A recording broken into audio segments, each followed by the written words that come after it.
question here. First off, have you been back to the movie picture house? Because our governor in chief, Patrick Bateman, he cut everything loose. We're out there in the streets. We're roaming. Most people are vaccinated, and movies are back. Have you taken advantage of this? I have not. What are you doing? You didn't go see AQPP2, dude?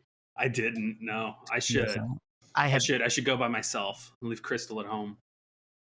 I mean, look, whatever you do, Take myself on a date. Hey, let me tell you something. Self dates, 34 years of that, baby. And I treat myself just fine.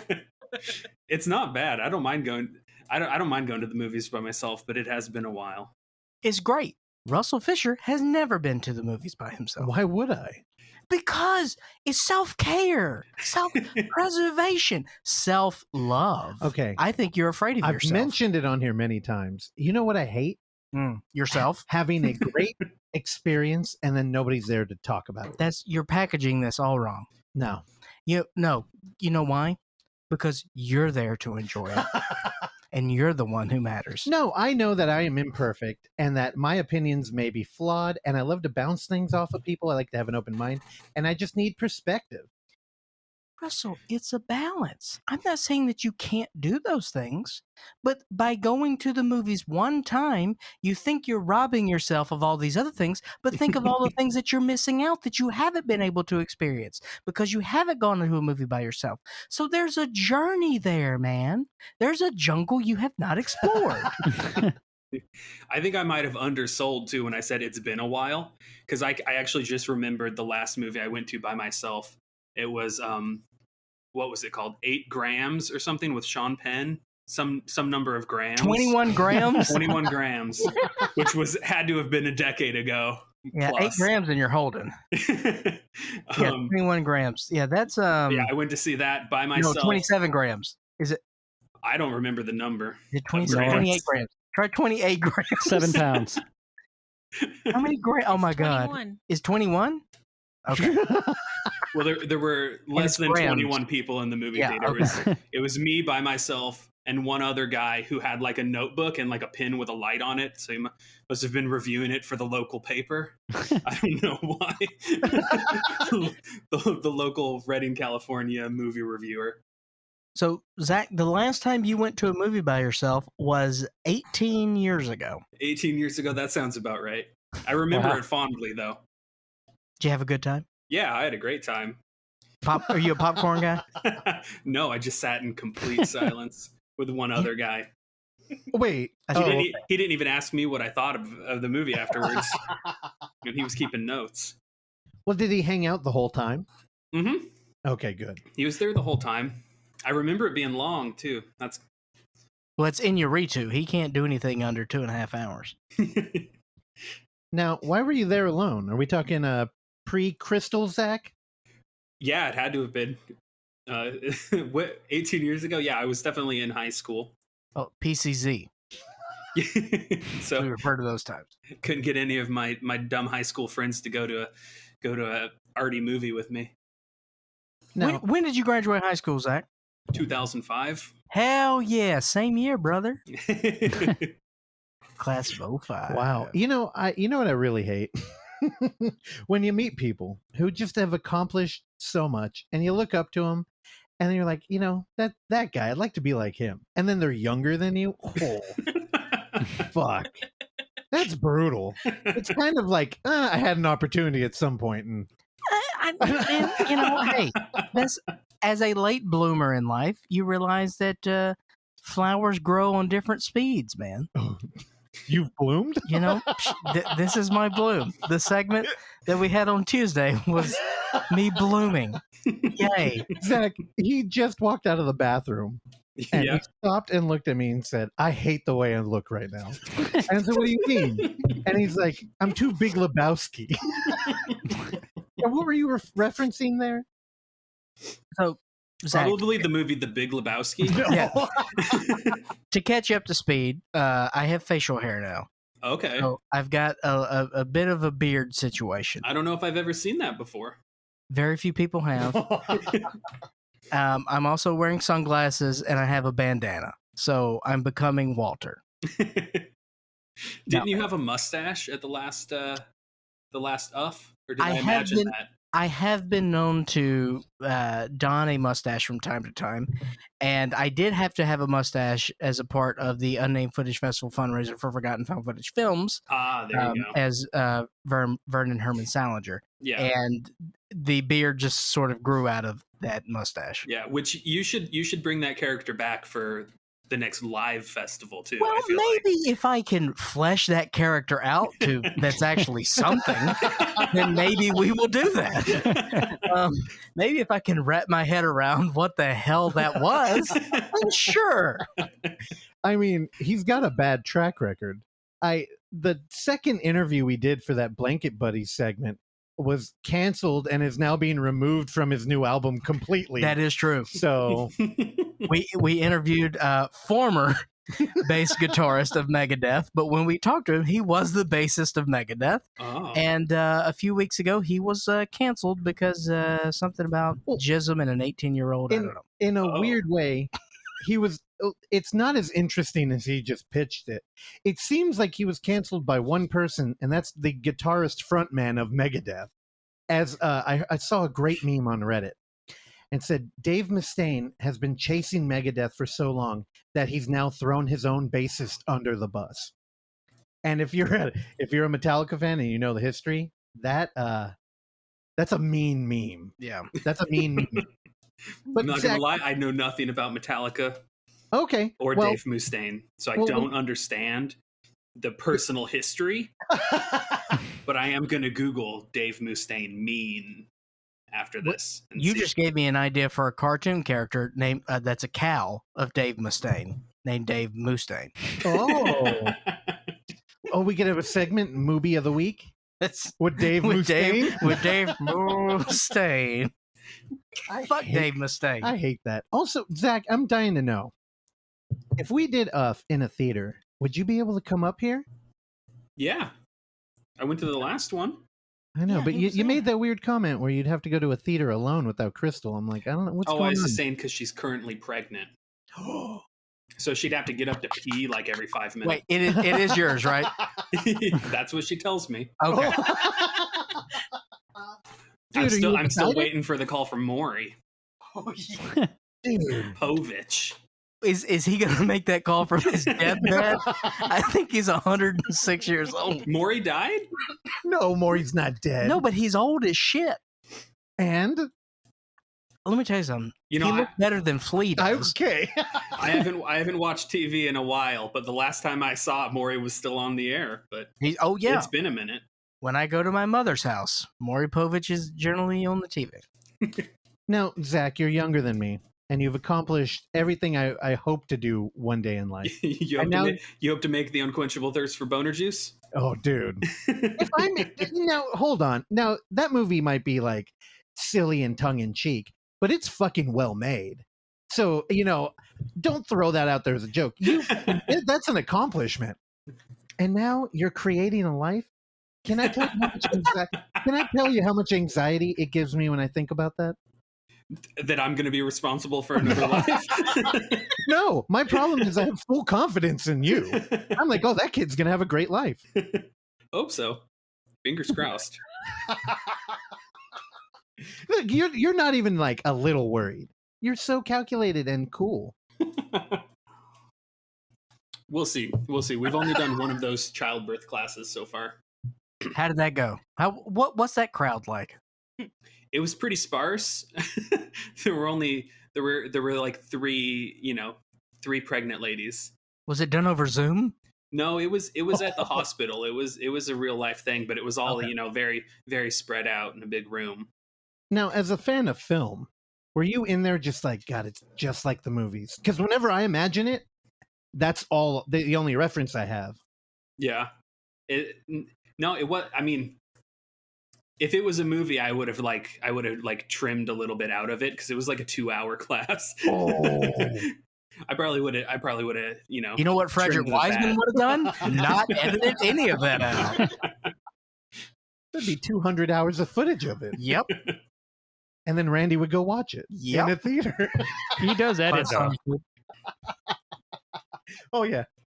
Okay. Now, Isn't there I was looking at one, I think it was Frederick Wiseman. It was a documentary about like a fish factory in Maine that was like 7 hours long. And I kind of want to watch it, but I think you have to buy it off his website. oh yeah. Yeah, his website's the only way you can buy any of them. Yeah. A lot of stuff is on a Canopy if you have a library card. Oh, okay. I do. Yeah, get yourself a Canopy account. Gonna. Dude, Canopy's got some trash on there. And by trash, I mean shit that me and Zach love. Like, we watched one movie called, Oksana, help me out. What was it called on Canopy? Slaughter Daughters. Slaughter Daughter. Singular. Slaughter daughter. And, Sergeant Slaughter's daughter. dude, Zach, I recommend that one. Okay. It is shot on video. And, I wish I knew more about it, but it was shown through a online event that our local library does out here. Oh. That our former guest, forever friend, Kaja Ram, he puts on a program. I think they're calling it the High-Low Cinema thing, and it's available online. And, I mean, it's highbrow, lowbrow, right? So they show, like, it's Kaja. So they show, like, Barry Lyndon. Mhm. And I'm like, okay, but what's his lowbrow going to be? Like, I almost was worried I'd be insulted. And then I'm like, Slaughter Daughter. I'm like, dude, 2 minutes into that movie, there's male nudity. I'm like, whoa, the library's not fucking around. Yeah, no, Zach, I gotta send you a link. Okay. Because you are always so good sharing these fucking weird films with us. Yes. And I didn't know if I was gonna bring it up talking to you, but me and Clark sat down and we watched The Offering. Oh, really? Dude. That's a fucking gem. I thought it was going to be weird because obviously you look at the cover of the movie and you're like, it's going to be weird, but it was a different kind of weird than I was expecting. I wish there was some way for people to watch that without finding this VHS tape. Yeah. So, and I wasn't sure because it was, by the end of it, I wasn't even sure if it was supposed to have like a positive religious message. Like I thought it was just going to be like religious propaganda, but at the end I was like, am I supposed to sympathize with Jesus? Yeah. Am I supposed to like him? Yeah, Jesus was a dick. Well, at one point I was talking, so okay, the movie's called The Offering from 1997, and if you go on IMDb, it's a little hard to find it. Mm. But the first 5 words are a rebellious teenage drug user.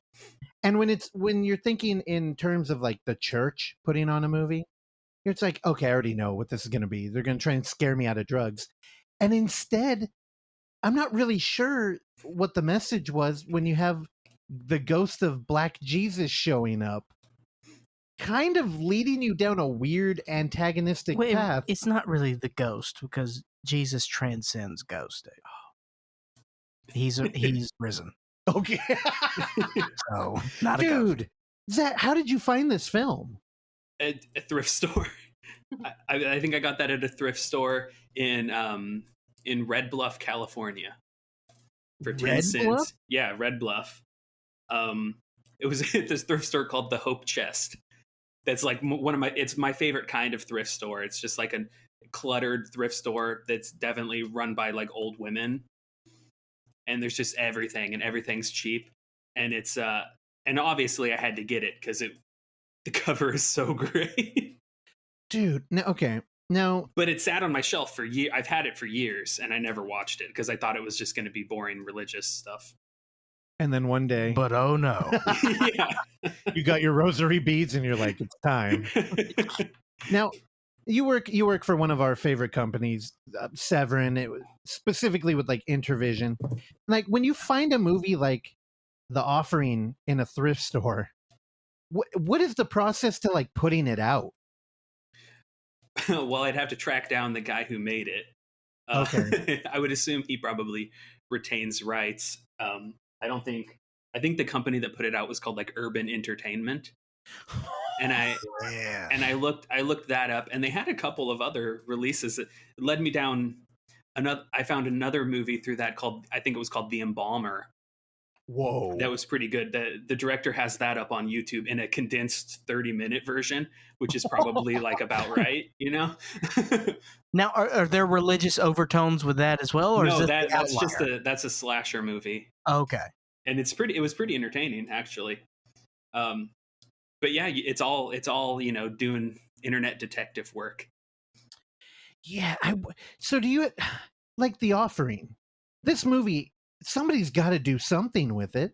Like, could we legally like try and show that in a theater, or would we have to like lie and be like mystery show? Yeah, probably. I mean, someone owns it, so technically you'd have to have permission to screen it. There'd be some sort of licensing fee, but Now, you made a joke about the director cutting down his other film to 30 minutes. I honestly don't think there's any fat on this movie. It's Yeah. one of those perfect, you don't know where it's going. It's tonally challenged, but it's never dull. Yeah.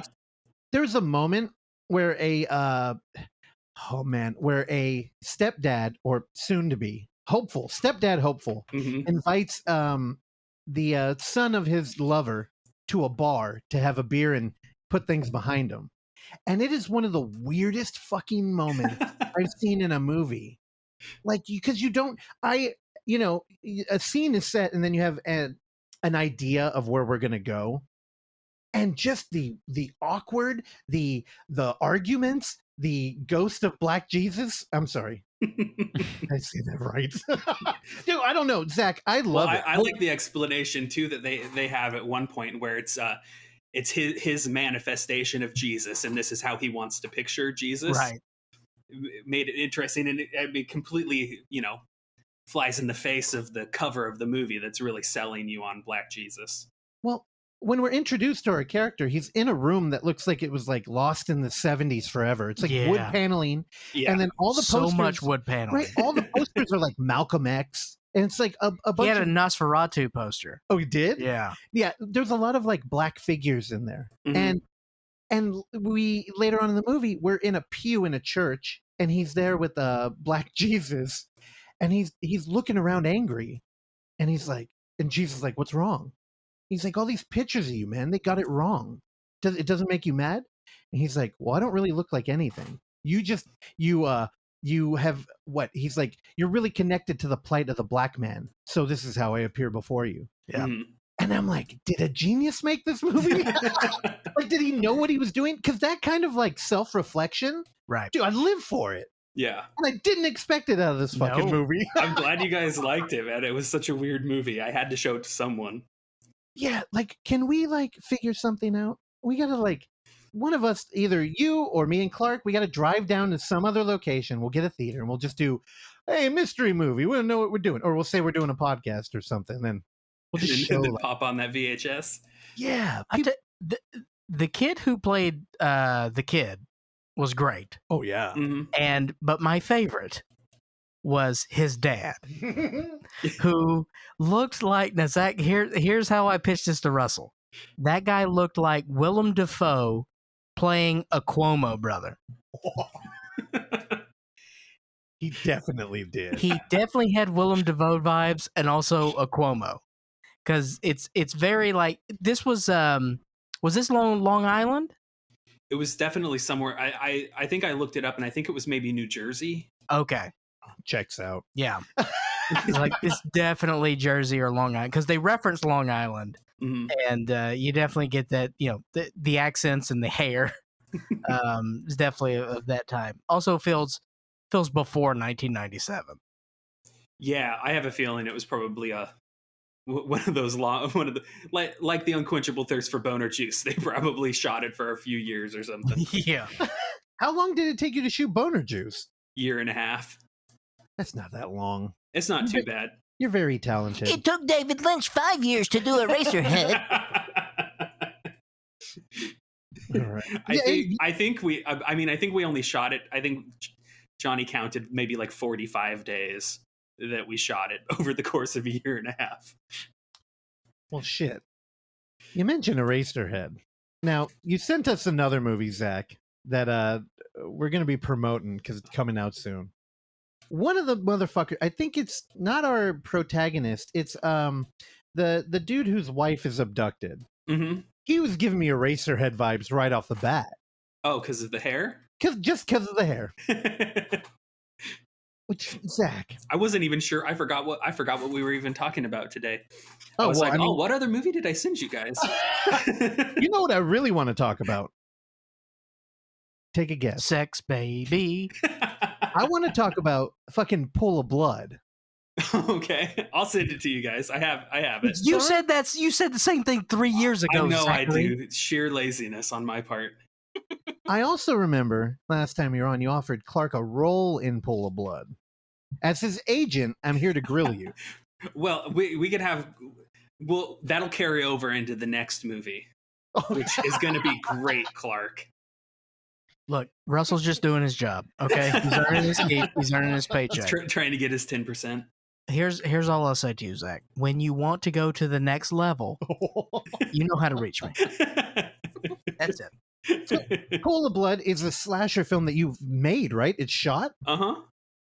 What the hell are you doing? I was just doing bits and pieces for the last like 3 years. Got to do the melting head, little bits and pieces. But I'll send you guys a link. Are you doing a lot of CGI here? No, it was I did the Indiana Jones thing where you make like the head and then you melt it with the heat gun and speed it up. Oh, rad. It looked pretty tight. I hate how talented you are.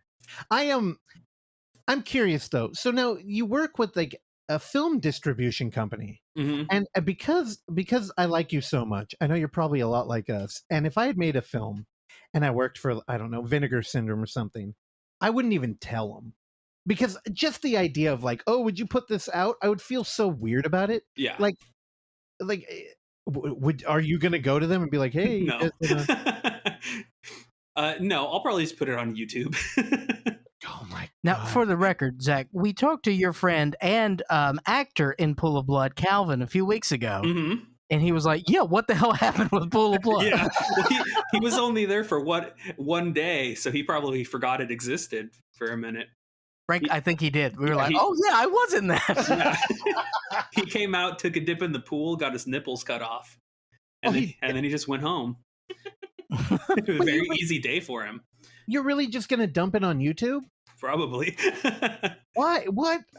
I No, mean, you- because it was more of just for fun than anything else, like I don't know. I wasn't trying to make any money off of it. I think I'm just gonna have fun, and if people want to watch it, I'll make it available. Yeah, we've been telling you for years we want to watch it. Well, here's the thing too. I'm the worst at self-promotion. Hey, We got you beat. We got you beat. oh my God, tell me about it. In the age of like social media where everything is supposed to be like self-promotion, even when you don't realize, Yeah. and how are we failing at it? Oksana's the only. Okay, do you want to? It's just not fun. I don't know how you guys feel about it, but it's just not fun. No. It's don't- horrible. Yeah, But the people who are good at it, they really think it's fun, yeah. and I don't like those people. I don't think so. I think the people who are good at it are miserable. They're just good at it. My miserable's cooler than their miserable. Okay. Yeah, but what the hell, man? You made Pool of Blood. What's the runtime on that feature? Like 62 minutes, maybe. Even better. Yeah, Dude, no, love I love a nice brisk runtime. Yeah, I think I had trouble putting some pieces together, so I was doing like little interstitials, here and there. But I've got a version that's done that I've output. So I think I already have it up on Johnny's Vimeo. I'll send you guys a link. Okay, yeah, and again, I'm speaking for everybody up here in the Bay Area. You know Terrell, Mhm. our good friend, Blu-ray Tuesday master. He's gonna want a Blu-ray, and I do too. And Crystal's been killing it with all the cover art she's been doing. Oh yeah. I mean, y'all have Crystal like, actually did she did cover art for Pool of Blood, so I'll make some BDRs and send them out. oh my God, Hell yeah. you need to be excited about it. You know what? Fuck it. We'll be your cheerleaders. There for you it. go. That's what I need. I need someone else to just take it off my hands. All right. Well, I get the right to retract it after I watch it. Yeah, send it I out to don't- Criterion and such. Who the hell knows what you've been doing over there? It could be terrible. Could be. All right. You want to get Likely is. Do you want to segue into the real stuff? You got it? Whatever. Okay. Well, yeah. Whatever you All guys right. want to do. This is Just your show. do it and don't I'm just talk here. about it. I Would know. you ask No, before for you say- forgiveness and not permission? Clark, before you segue, you have to mention that there's a segue coming up. I know. But yeah, that is no. classic Russell. No, in the last, now that we're splitting the episodes and we're very professional, you'll notice that segues are natural. You don't even know they've happened. You're confused. It's stream of thought, basically. Segways are a defunct mode of transportation. God, when I was doing stand up, I would mostly be at one club in North Beach, and North Beach is attracts. It's a very I love North Beach, but it's still I can't wait to hear what it's you're still a about to say.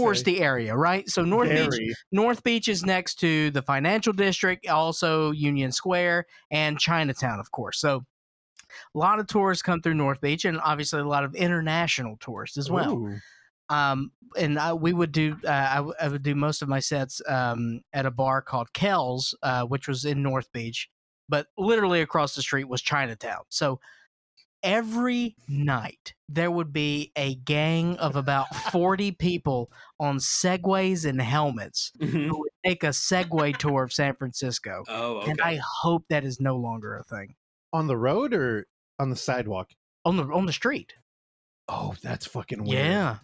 Dude, Well, it was it a wouldn't- pack of Segways. It wouldn't be Segways anymore. They'd be those electric scooters. Dude, those are littering the city right now. Yeah.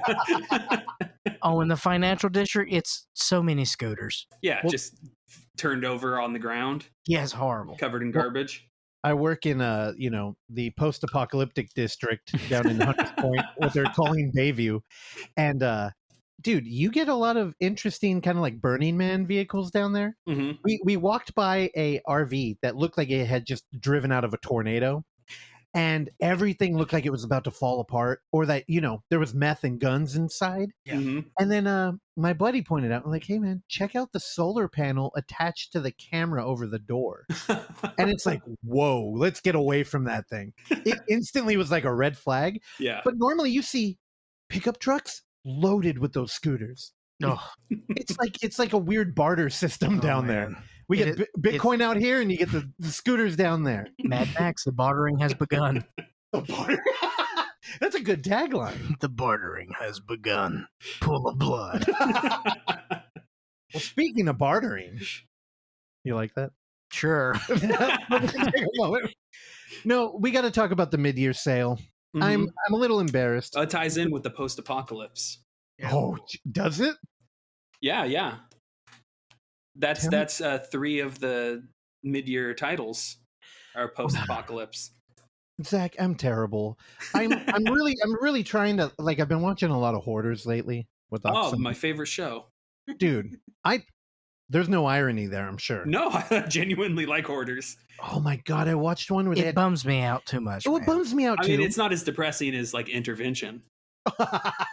Also Or- bums me out. Or animal hoarders. I haven't that? ventured into Animal Hoarders. That might I be don't. rough. I mean, I can imagine what that is, and I'm itching already. Oh, no, you open the door. Go ahead. Is it like a spin-off of regular? Don't ask me. Well, I mean, people hoarding animals. So like they'd have like 50 cats, and like kittens are crushed under like things and mummified. And I feel like you Yeah. would love Jesus. having 50 cats. yeah. I mean, that happens occasionally on regular Hoarders too. yeah. Oh, for sure. Well, on regular Hoarders, it's like, yeah, we had a cat. We haven't seen it in a few years. And then it's like a bookshelf fell over. And then it's it like, walks into the kitchen like a human. well, on Animal Hoarders, dude, it's a bummer every time. Of course. Yeah. But I mean, in a real way. When you watch the other Hoarder show, it's it's always mental illness. And then Yeah, it makes me think of Dad. it, Happy Father's Day. I turn around and I look in my closet and I'm like, I have so many toys and shit. And I'm reading books. This is my thing. I'm reading books. When I'm done, I either keep it to the point, like I like it so much I keep it, or it's gone. Yeah. So I've been giving away books. And, I look at the mid-year sale and I know there's a little voice. It's very quiet and it tries to not be heard by anybody else. And it's just like, do they have an option to just buy everything? Because I know Vinegar Syndrome, they have the one where it's like, hey, if you just buy everything, which you're getting gems and like smut that you'll probably never watch. Mhm. And it's like, yeah, but it's so cheap. It's only $500 when normally it would retail at $1,100. Yeah. And I look at the mid-year thing, and I don't even want to look at the titles. I'm like, I just want it all. So Yeah, I'm sure there's a bundle. I haven't even looked. you haven't looked? There is a bundle. I have a piece of paper in front of me with the names of the movies on them because that's how many there are swirling around in my head. Okay, all right, let's do that. Because there's that. I mean, there's those, and then there's just like 100 movies out here. If they did VHS Hoarders, that'd be the show I'd be on. Oh, No, that would VHS be- Hoarders. it can't be that specific, because if you're insulting a collection, honestly, I heard about somebody who was hoarding books, Mhm. and it collapsed the floor because books they Yeah. weigh so much. yeah. That's why Jeff Bezos had to get out of that business, dude. Weird shot at Bezos. Nothing. Okay. He can take the hit. He'll recover. Yeah. Okay. So, what are you excited for in the mid-year? Actually, do you buy Severin Films, or do they just give them to you? Is that Well, a perk? yeah, that's just a work perk. All right. I just terrible go person. down to the Severin cellar, grab things off the shelf. Now, I love the Severin cellar. Now, I feel like COVID took a pretty heavy hit to what was happening there. So, are there Yeah, for plans to sure. bring that back? Oh, for sure. Yeah, we have one that we've shot that hasn't been released yet, and we were actually just talking about it this week. So yeah, now that people are feeling a little more safe getting in enclosed spaces with us, we'll go back. Because yeah, since COVID, I think we've only shot maybe one. I'm not sure. Not very many. That's great. That's great. We had a little backlog, so that helped us spread them out. But yeah, I love the Severin cellars. Yeah, they were fun. What a great idea. Like, yeah, congratulations whoever did that. Andrew, he's got Andrew, some good you rule. ideas. I think I said that last time you were on here too. We're really taken by it. We'll get Andrew on here. I'll hook you guys up with Andrew. And the execution is far superior to the Criterion Closet, for the record. Yeah, it's a little punchier. I like it. It's Also, punchier- just the selection of movies they have to pick from is way better. Well, it's honestly, it's more interesting to me because when you take a film that doesn't have a lot of, like, a book written about it, Yeah. I would like to hear. Well, people how many talk about times it. can we hear about Bergman? Wow, you went after Bergman? Of course I went after Bergman, that bitch. I mean, there were so many people. I didn't know where you were going to go. There was the Michael Bay option because that's No, weird with Criterion. That's Hacktown. Okay, that's Hacktown. I thought you would have went after your boy. Bergman was a Mr. good pull. Randy's joined the show. Yeah, I knew how to lure him in. All right, Zach, here's what we're going to do. You got to pitch these films in such an interesting, highbrow way that Randy's going to buy some. I mean, honestly, I feel like The Masturbating Gunman is something he would appreciate if he gave it a chance.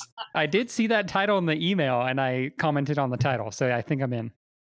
Yeah, it's the original title, The Masturbating Gunman, is so much better than the VHS release title, which was Masked Avenger versus Ultravillain in the Lair of the Naked Bikini, which is also a pretty good title.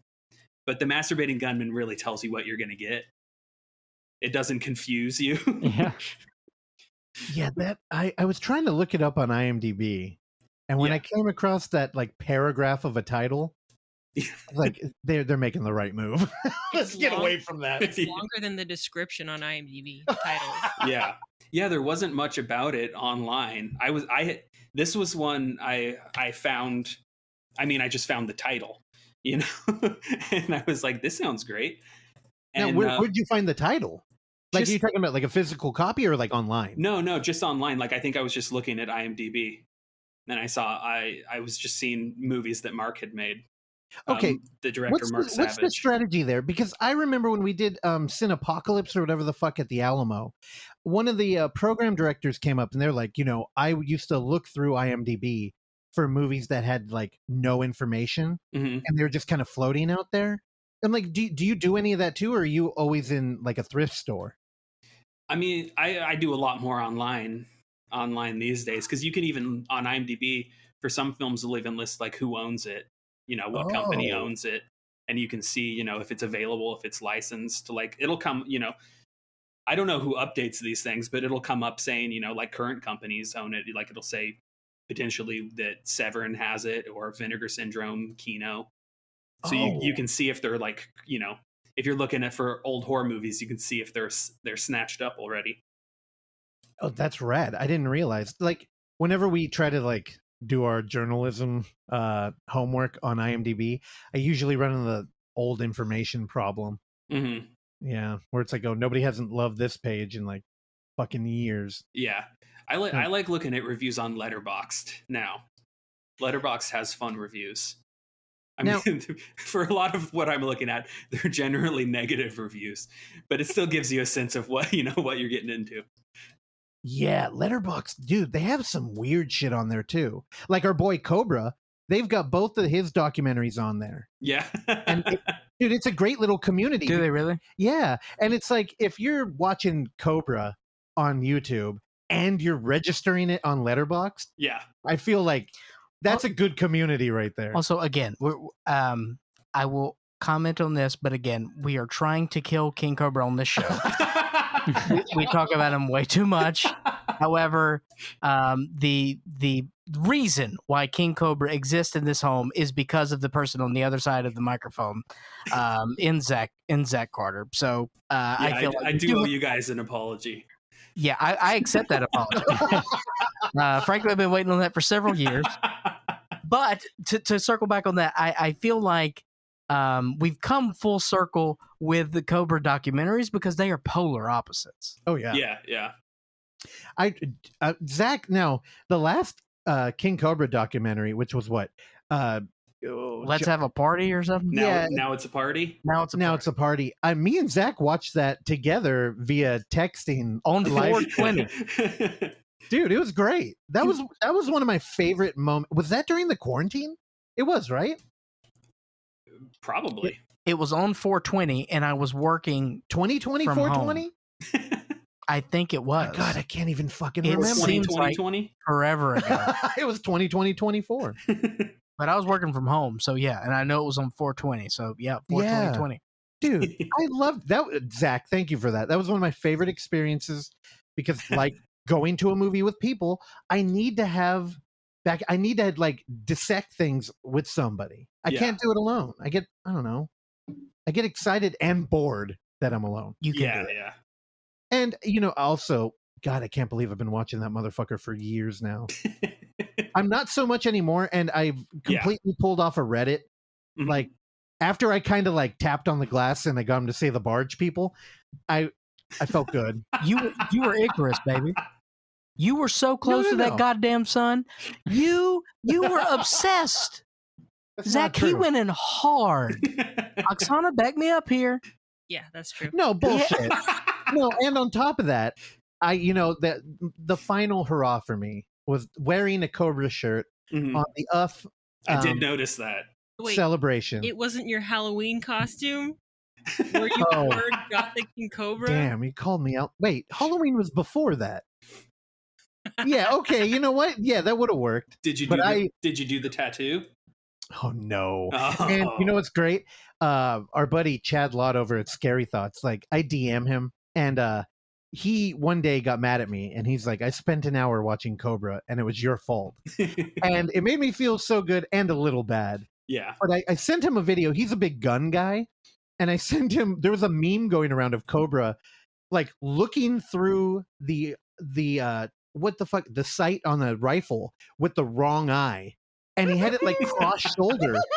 And there was no like meme text. Yeah. And I just sent it to him. And the only thing he said back was, does he have a penis tattooed on his forearm? And I went, no, that's actually the Cobragram. And it represents all the elements and like the fact that he's a warlock. And that's when you realize I'm in too deep. I need to pull back. I have a problem and my name is Russell. You know what? I would be lying if I hadn't thought, like, I need to hit up Zach. We need to drive out to Wyoming. And we got to make a found footage movie with Cobra. Dude, it would kill. He would not be complicit in this artistic endeavor. Good job there. There's a Freudian slip was just waiting to have it. We're calling him artistic. Yeah, I think it would be good. We do a short with him he couldn't be in on the joke, which would be a shame, but he would fuck it up if he was in on it. You could probably get him to record something for Uff. You just got to pay him. I know you got to pay. Yeah, you got to hit up that PayPal. Yeah. Now, Lord knows what the product would be. It may be worse than Vince Neil's cameo, which I'm telling you, if I'm ever in a sour mood, that picks me right up. Yeah. Do you know what we're talking about, Zach? I do. Yeah. I've seen that where he's just slurring everything. Dude, it's drunk and be trying to wish someone a happy birthday. Okay, but back to the reason they let you out. Back to the reason you're not with your soon-to-be baby mama. Is that how you do it? What do you say? His wife? Yeah, I know. I couldn't think of a better. I mean, she's just in the other room. Oh. Hi, Crystal. Tell her we said hi. Get her on the Crystal, damn everyone says hi. She's probably napping. Go wake her up. Well, she is with child. Okay, let's talk about these fucking movies you're trying to shill over here, okay? The Masturbating Gunman. Did you guys watched it? I watched the first half. Now, nice. Clark, can I talk about it? I feel like you're going to attack me if I talk about it. You can talk about it. I'm still going to attack you. All right. He was writing, and I think he's a great writer. He doesn't like his writing, so I didn't want to bother him. And I got halfway through and I said, I can't watch this movie without him down here. And so we're going to celebrate it after. Actually, you know what? Maybe I should. Now, are you guys doing a restoration of it? It's well, I mean, it's shot on video, but it's been Mark had it transferred and upscaled, so it'll look as good as it can. Okay, yeah, I'm curious if we should wait for that, because you sent us a screener link. Thank you for that, but I'm kind of like, we need the audio and the visuals. Like, you got to get the behind the scenes featurette is really good, actually. Now, the Masturbating Gunman, to me, when you first talked about it, I thought it was just like an oddball one-off that a wacko had made. Mm-hmm. And watching it, it's actually a pretty well-crafted, very jokey film. Mm-hmm. And I say that because normally I don't like that. But I was shocked when I actually thought like a lot of the jokes were actually funny. Yeah. And it was kind of confusing to me. But then I talked to you about Mark, and he's made other films, right? Mark Savage, which I'm sure is his real name. It is. I believe it is his real name. All right. His brother Colin Savage is in the movie. He plays Henry. So how long have you known about Mark and Colin? Since like the early 2000s. I think I sent you a picture of that box set. The DVD box set came out called Savage Cinema from Down Under. Yeah. And it had to have been the early mid 2000s. And it had 3 of his movies: Marauders, Sensitive New Age Killer, and Defenseless, I think. And Marauders is so good. That was his first movie, shot on video. And Colin is the star of that one, and he has glorious hair in it. He has glorious 80s hair in that movie. Oh, like John Taylor? Wait, like who? John Taylor from Duran Duran. I'll have to Google that. Oh I know Duran Duran. I could not pull a band member name, though. Yeah. John Taylor's the most handsome man who's ever lived. I thought they were 2 brothers with the last name Duran. Is it not a twin brothers duo? Very good. When I was in Bethlehem, yeah, like sister. Dude, when I stayed in Bethlehem at a week-long hotel, Duran Duran was playing the casino because they don't have venues outside of that. Hell yeah. They were in the lobby. Yeah, I was there too. Like, yeah, Randy was there. Yeah. Oh, dude, y'all saw John Taylor? We drank with him. That's tight. I'm curious about Mark, though. Also, when we're talking about how you get a film elevated to being distributed by Severin, if it had come out on a box set already, does that like dissuade you, or? It depends on how, like, if it's been out of circulation for a while. You know, if you look on Amazon and you can only get used copies, be worth doing an upgrade probably. Now, was that a global release, or was that like an Australian DVD box set? No, it was a region 1 release. It was through a company I think called Subversive. Oh, I don't know that they're around anymore, but it was good, and I was looking on IMDb and I saw this title, and they listed it after Sensitive New Age Killer, but Mark said that The Masturbating Gunman is actually his second movie. Because on IMDb it says 2000, but the copyright at the end of the film says 1997. So this is his second movie after Marauders. For the record. We're going on the record with this. Yeah. We got to clear some things up. There's been a lot of misinformation about The Masturbating Gunman. All right, so who the hell is Mark Savage? He's a maniac out there in Australia? He's in the US now, but yeah, he's still working. He's got a new movie out right now called Painkiller, and I know he's working on something else right now. So he's making more movies now than he was back then. And have you been working with him on this release too? Yeah. He provided all the materials for us. And the behind the scenes featurette on that is, I think, something he made at the time. It's a vintage featurette, but when it was released, even though the copyright says 1997, maybe 2000 was when the release finally came out in the US, but it was only VHS. There was no DVD release for some reason, even though DVD existed at the time. So he made this featurette, and it never was released. Dang. Now, when you contact a dude like Mark and you're like, hey, we want to put out your film, do you get a good feeling there? I imagine that like Mark would have been like just elated with the news. Yeah. Well, he's known David for a while. He and David have known each other for a long time. So it was very easy to hit him up, and he, And David's like the head of the ship over at Severin, right? Yeah. One of the co-owners. The head of the ship? The captain of the ship. The head of the ship. Yeah, that's why, I met him one time at the Alamo out here. And it was back when our buddy Mike Keegan was the program director. And it was one of those nightmare moments where, like, you're ordering a beer and he's like, hey, man, what's up? I'm like, oh, dude, Mike, how's it going? He said, hey, come here. And he dragged me to a table. He said, hey, this is David. He runs Severin. I was just like, oh, my God. Like, what do I do? I'm like already awkward as hell. I had a football coach named David Gregory who was shorter than I am. For the record, I am 4 feet 7 tall. That's not true. That's right. You're like 5'3". I'm 5'4". Thank you so much. All right. Yeah. Dude, but yeah, it was, super easy, and I'm excited that most people, I'm sure, will be seeing it for the first time. And I hadn't even seen it until we hit him up, and he sent me a link to watch it, and it was just as fun as I was expecting a movie called The Masturbating Gunman to be. Yeah, I don't know what I expected coming into that. And it's funny because last time you brought us a movie, it was The Masked Mutilator. Mm-hmm. And I'm like, what, does Zach have a thing for like that luchador kind of mask? Because in this one, it looks like almost exactly the same, just like black, and the dude's in a big jumpsuit. Yeah. Except it's latex. Yeah. And I'm like, oh, I'm not doing that for Halloween. No.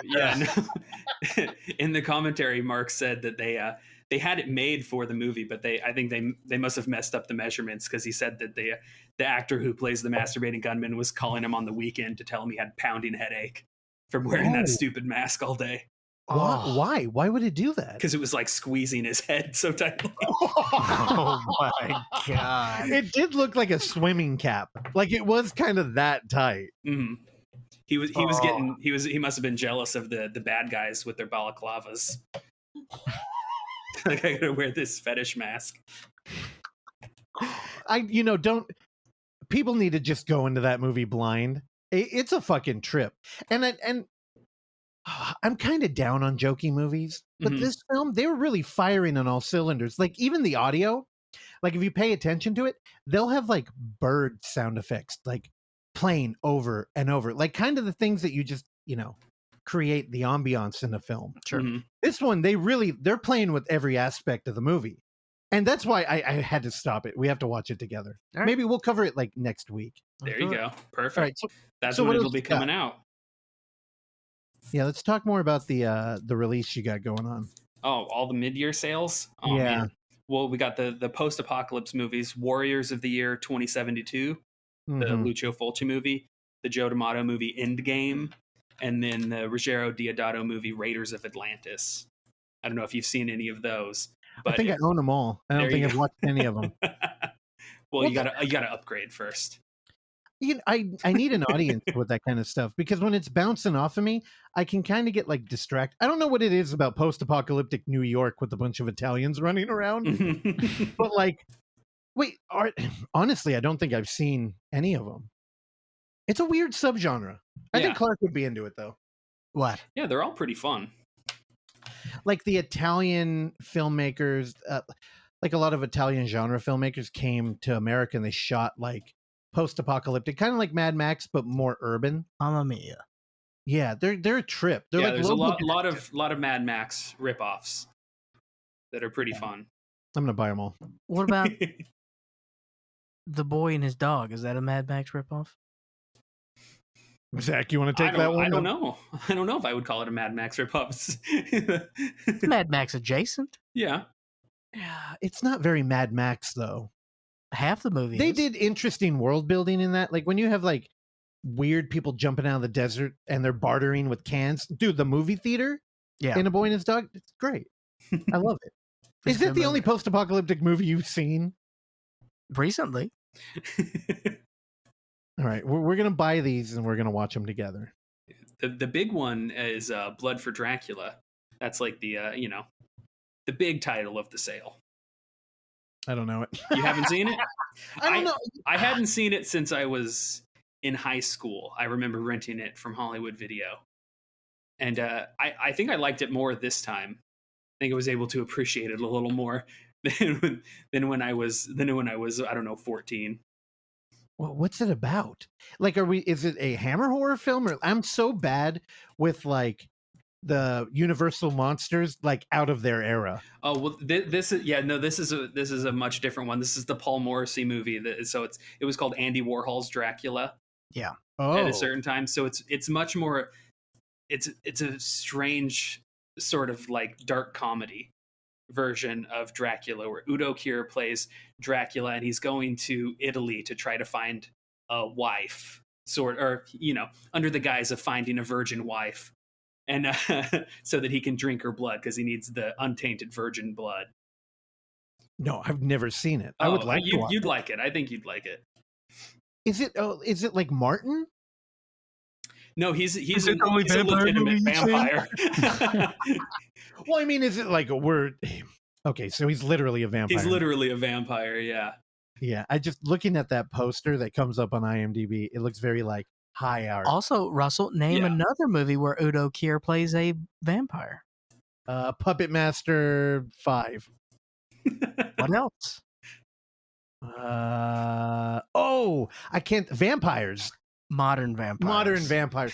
Dude, Zach, have you seen that? Is that with Casper Van Dien? I don't know. Yes. The guy from Starship Troopers? Oingo Boingo's brother did it.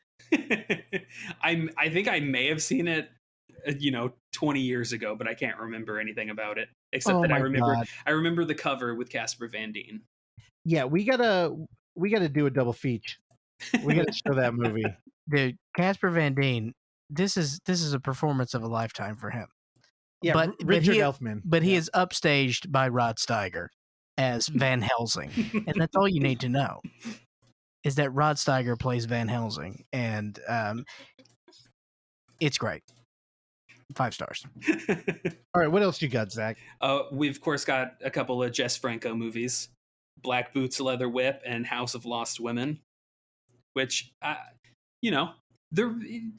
I don't know if anyone's going to be converted to Jess Franco fans, but if you appreciate Jess Franco, they're pretty fun. Now, Zach, let me interrupt you here for a second. Yeah. What if I'm a Dave Franco fan? Would that do anything for me? Probably. I think that'll do a lot for you. Randy, are you going to check those out? How do you do with Jess Franco? I can't remember which one. I checked one out on Mubi a long time ago, and I can't say I was a fan. Yeah, well, he made like 200 movies. They can't all be gold. It's definitely an acquired taste. Black Boots, Leather Whip, I thought was a lot of fun. There's a lot of bizarre music in that, like weird synthesizer stuff. There's a there's a scene in a disco where everyone's dancing, and they were clearly dancing to, I don't know. They were dancing to music, certainly. And then the soundtrack is like just weird beeps and boops. It gives it a very upsetting vibe. Dude, I want to check that out. From 1983? That sounds about right. Yeah, and there's no fucking poster on IMDb. Thank you. No, I just wanted to look. I want to get. We've got the art on the Severin Instagram. Rad. It looks pretty good. And then, man, I'm terrible at selling movies. Retribution, which is a fun one, and then we've got one mystery title that's going to have. We haven't promoted it yet. I think we're just going about it wrong. We're trying to do what everybody else does and pitch everything. What are you excited for? Like, what would you buy from this? Oh, I'd buy the Masturbating Gunman 12 times and then give it to my family for Christmas. Now, I know you have given tactical soap On the 12th day of Christmas. Now, would you really? Are you going to gift this to your brother or anything? I would. I think the Masturbating Gunman is a lot of fun. You know me. I'm all about those intervisions. We've got a couple fun intervisions coming up. Yeah. Now, I'm curious. Like, do you take part in curating that catalog? Like, are there films you find that you're like, we could put this out, but it's really not our tone? Yeah. Oh, yeah. I watch a lot of movies that I think are fun, but might not work as a release. But yeah, I mean, I was the one who pitched the Masturbating Gunman, so I'll take blame for that one. Now, I had to follow up Franky and his pals. That's what I'm saying. Is that last year you had a grand slam home run? Yeah, with Franky and his pals. The surprise hit of the season, dude. So now you think that you're. I know you've worked longer than this, but if we're thinking of Franky and his pals his freshman year, are we going to get a sophomore slump with the Masturbating Gunman? I'm just letting you know what the press is thinking right now. I don't see how we could. Is that what the headlines are going to say? I mean, I'm just preparing you for the storm. I don't see how we could.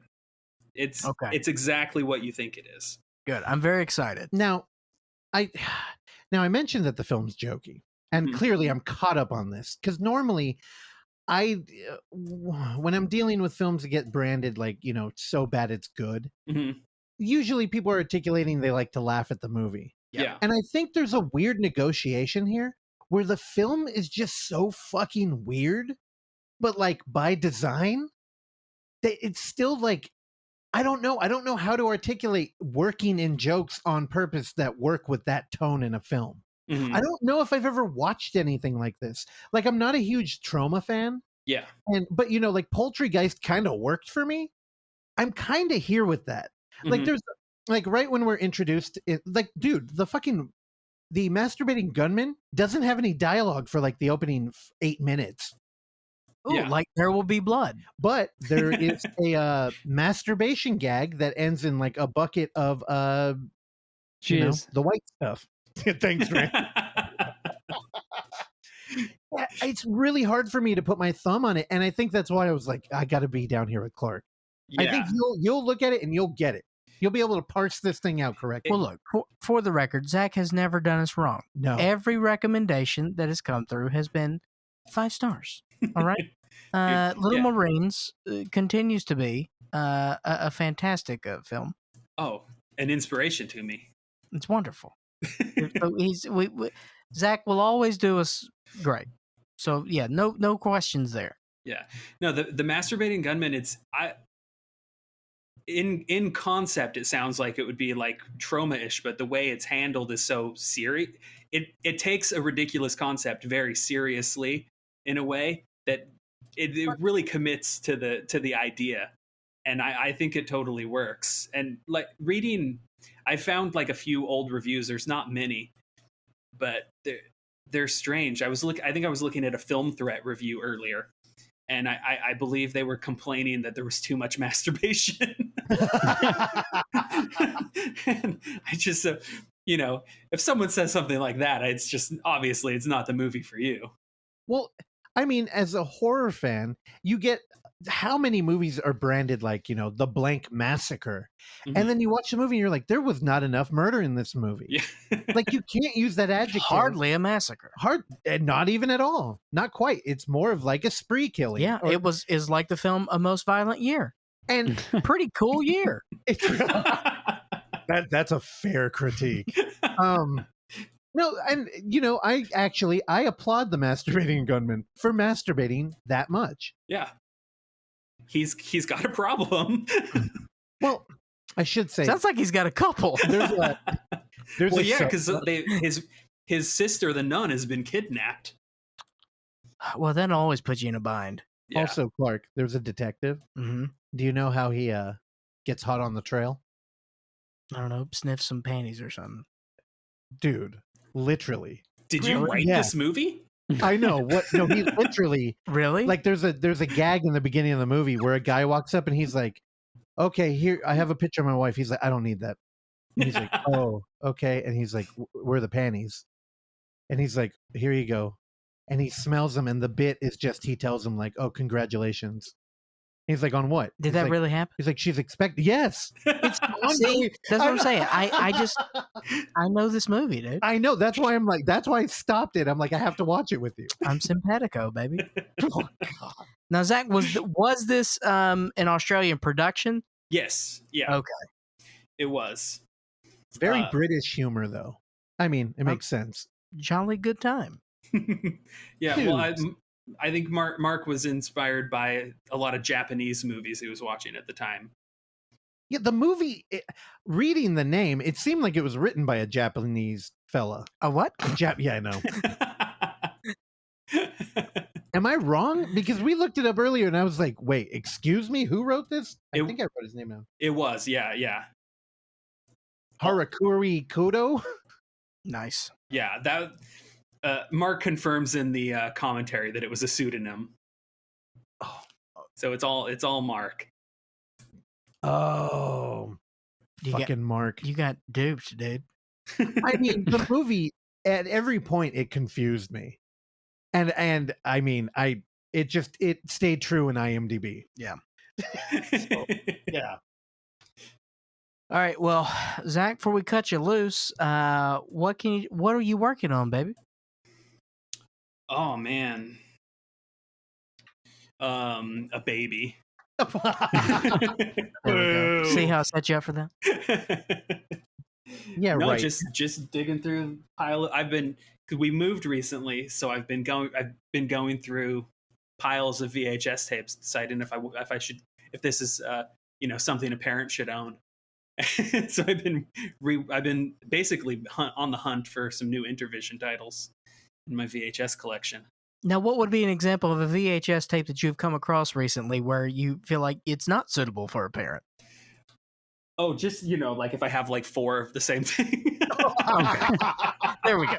Wow, I was really worried for a moment. No, because I have mini copies of Little Marines. It turns out I have 3 copies of the movie Streetwise, the documentary about homeless kids in Seattle. I probably don't need 3 of. Nice. Coming out on Criterion anyways, so. Yep. Here, really? Yeah. Look, It's really good if you've never seen it. It's certainly a depressing movie. Listen closely, and you can hear Randy's penis become erect. I've seen it already. I talked about it on here once. Listen closely, and Randy just ejaculated. I think it's on the Criterion channel, or at least it was. Oh my god. Yeah, I think I saw that it was on the Criterion channel, and then I think it was a title they announced recently for Blu-ray. So now, are you going to hold on to him and hit eBay? Yeah, I'll probably hit him. I'll put him up on eBay or something. It's a seller's market. Have a dude. yard sale. Well, this is the time you want to get rid of it. When there's some hype, and then you're like, "Oh, I got the original VHS copy." I mean, dude, I follow like 5 Instagram accounts that are only that. Yeah. Well, Dude, Randy, how much would you give me for it? Original VHS copy. $5. Okay. You know what? That's a fair take price. I would Doge, take dude? that. Yeah, I got a lot of Doge I'm sitting I got on. some. Yeah. No, Zach, we got to get together. We have to do a mystery show. You Mhm. know, some many people that curate and do screenings. We got to do it. We'll show Little Marines, and then we'll auction off the 3 copies. We'll be like, we all know you love it. You want to take it home. You want to show your friends. We got 3 copies available. Yeah, you got to get the VHS of Little Marines because the DVD they swapped out the music. Oh, that's right. Wait, you ripped it for us. That's how we watched it. Yeah, that was the VHS copy. Yeah, it was sick. All right, we got to buy one off him. All right, so we'll have 2 at the screening. Zach, no joke. Do not. I yelled at our friend Bill Spataro about this because, life was tough during 2020 for filmmakers. So he started fucking eBaying his VHS collection. Mm-hmm. And I'm like, dude, give me a heads up. Like, so you have to have a virtual yard sale first. Those do really well. I was telling Clark, I watched a copy of what the fuck? I can only think of the goddamn title. Fucking Neon Slime. What the hell is it called? What? Vice Squad. Vice Squad. Thank you. Oh. $190 that went. Oh, really? Yeah. And then I was asking the dude who listed it and sold it. I'm like, dude, no way. That was an original like press copy. And he went, yeah, it's kind of bumming me out. I let it go for $190. So I get it, Zach. Know that if you need to get rid of anything, we're right here. We're in the same state. If you ever need to get away from the old ball and chain, you can come up here and we can watch VHS tapes together. Oh, well, now that I know you guys are so into The Offering. Dude, The Offering was great. The Offering is legit. I am only half joking about doing a screening with you. Yeah. That's the movie we open with. I'm really glad that it confirmed, you watch a movie by yourself and you're like, is this as weird as I think it is? Is this entertaining to anyone else? You got Willem Dafoe as a Cuomo. It's good. Willem Dafoe. Willem Dafoe. And so much more violent and sexy than I thought a religious movie was going to be. Movie. It is such a horny movie. Well, when you have a mom that looks like she might be younger than her son. Yes. Who's dating a dude that could be in the same high school as him. Oh, it's so good. The ages are so bizarre. It's great. His dad looks like his grandfather. Yes. Yeah. It's so good. That movie's, dude, you found a gem. And if I could describe it to you this way, I was talking to Clark. I'm like, should we pull audio? Like, there's so many like clip-worthy moments in that movie. Yeah. Oh, reason I didn't. You should if you can. Too many. Yeah. Yeah. You didn't want to play the part where the kid does a freestyle rap. Or he gets angry at his parents and he goes in his room and slams the door and then starts rapping. Yep. Hold on, I'm looking for my notes. Zach, I'm not joking. I took a bunch of notes during that thing about like timestamps of when I should try and pull something. And I got intimidated. I went, I don't know how this is going to play. It's all going to sound like non sequitur stuff. I think there's a moment where Jesus appears to him in a classroom. Mm-hmm. And he gets up and this is actually, the movie's kind of timely too. Because they talk a lot about like race relations, and it appears that he's in a English class, and they're covering what book were they reading? I have no idea. And they start making comments about like white privilege and shit. I'm like, whoa, this is rad. And they don't really get deep on anything, and it kind of like just illustrates the argument around the topic. And he gets up to go follow Black Jesus out the room, and the teacher yells at him and then drags him literally to the therapist on the school. And the conversation they had, that was the first one where I'm like, I gotta record this. And dude, it's so fucking good. The movie opens with his fucking dad breaking into his house, killing his, I don't know. What do you call like a live-in mom boyfriend? Just that. I don't know how I could say it better. A live-in mom boyfriend. Yeah, he shoots the dude while he's in the act of lovemaking. And then, I mean, that's how you called up. Oh, also, to tie it back, he's wearing a fucking ski mask. Yeah. Every movie you send over here, Zach, somebody's wearing a luchador mask, a ski mask, or a fucking latex death trap. Also, what did I say within the first 5 minutes of that movie? Oh, I have no idea. I said, I smell a rape coming. Jesus. And we pretty much got payoff on that at the end. I think literally there's a moment where the dad is loading one of his 8 pistols just all in a row, and he says, "I'm gonna rape her." Like, just literally. And Clark went, "Told you." Yeah, it gets dark. Shit gets dark. Oh man. Well, Zach. One more thing I wanted to bring up. Several weeks ago, like we said, we had Calvin on, Mm-hmm. and Calvin gave us a great recommendation as well, and I wanted to see if you have seen it. Russ, it was Calvin, right?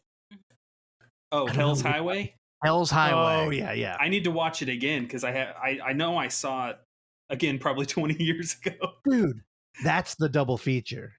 Hell's The Highway and the Offering? Offering. Dude, it's heaven and hell. It is heaven and hell. It's heaven and hell. That would be pretty perfect. Man. That's the double feature. So you gotta close with Hell's Highway. That's what I would think.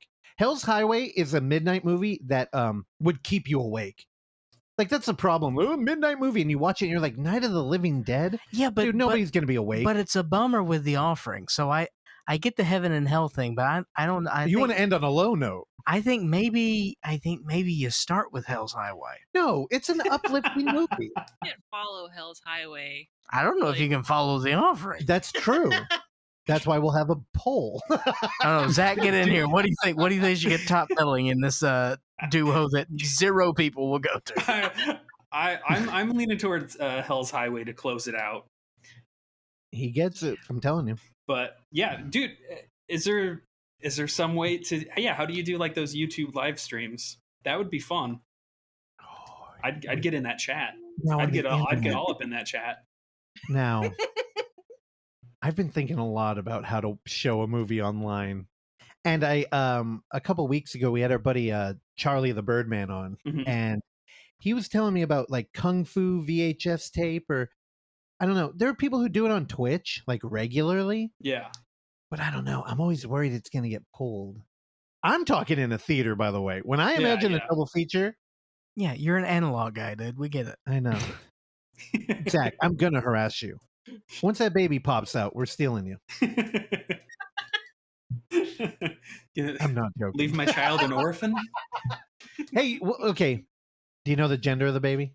Yeah. We got a name. Can you do that on a podcast? It's a girl. It's a girl baby. Oh, congratulations. Also, don't gender them yet. Now you're gonna name them after a masked mutilator character? Or... Yeah, Rocker. I was thinking Rocker. I don't know. How can we... What about Alice Adamson? Oh, I see what you did there. There we go. Randy just cringed. That's my contribution to the name bucket. Alice Adamson Carter. That's pretty good. I think Zach. I'll run it past Crystal. Well, Zach, I love you, man. Thank you for coming on here. I know, like, Oh, no problem. it's very clear to anybody listening. We used whatever excuse to like just hang out with you. Thankfully, this shit is finally ending, and even here in California, you can walk around without a mask. Well, I mean, you were up in Redding, so I'm sure you had a delayed effect because we visited up there briefly, and Yeah. we were almost mocked for having one on. Which Yeah, it hey, was. hard for you. Yeah, it was a bit of a shock. I mean, I And, don't know why I was shocked, but it was still a bit of a shock. Well, yeah, I think, when your nearest neighbor's so far away, it doesn't have the same like fear that you have when you're like living on top of each other, like down here. Yeah, And- yeah. I went to the mall this past week twice to see a movie. I didn't wear a mask one time. I was living my life. Having a good old time in there. Yeah, you and your stolen valor. Stolen valor, bro. I don't know. So I'm excited to get in the theater with you again, Zach.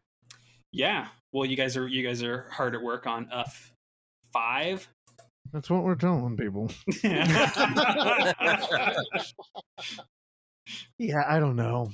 We got a lot of crazy ideas for Are it. you are you thinking of maybe getting Pauly Shore to come in and intro shit, what was that called?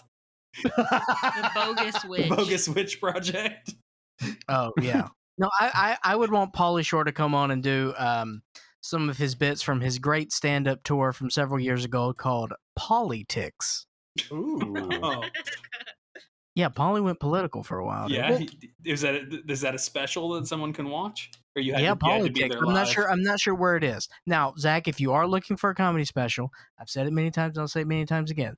Joe Piscopo's special my God. on Amazon Prime, A Night at Club Piscopo.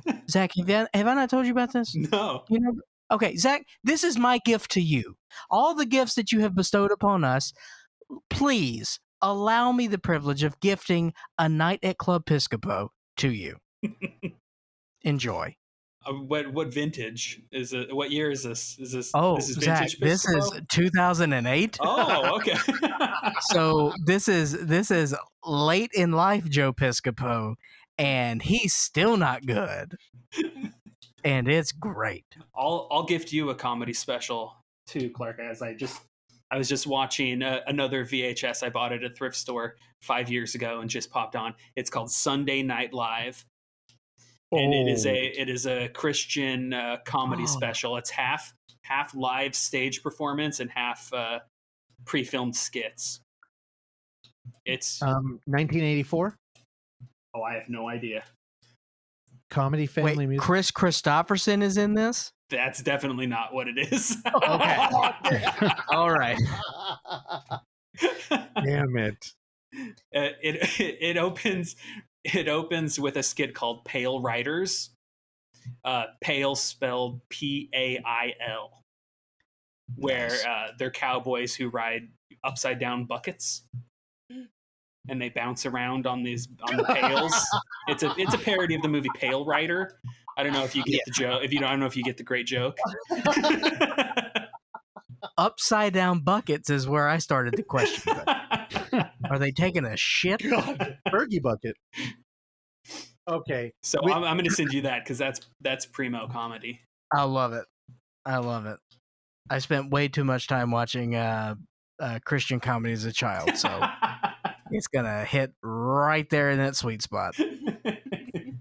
All right, Russ. Anything else for our buddy Zach? No, I love you, Zach, and I miss you. And if we do I will be pressuring you to bring the family up. Oh, gladly. Wait, you said you moved. You're talking about just to LA, right? Oh yeah, just a new apartment. Oh, We're okay. still down here. I was worried you fled. No. How's the new place? Are you already thinking about? Are you baby proofing everything already? Yeah, well, we're just unboxing. We still have like giant boxes. Oh, are you making videos of unboxing? I hear they're pretty popular. I should start up a YouTube channel. Just unboxing the same box I've boxed 8 times because we move so much.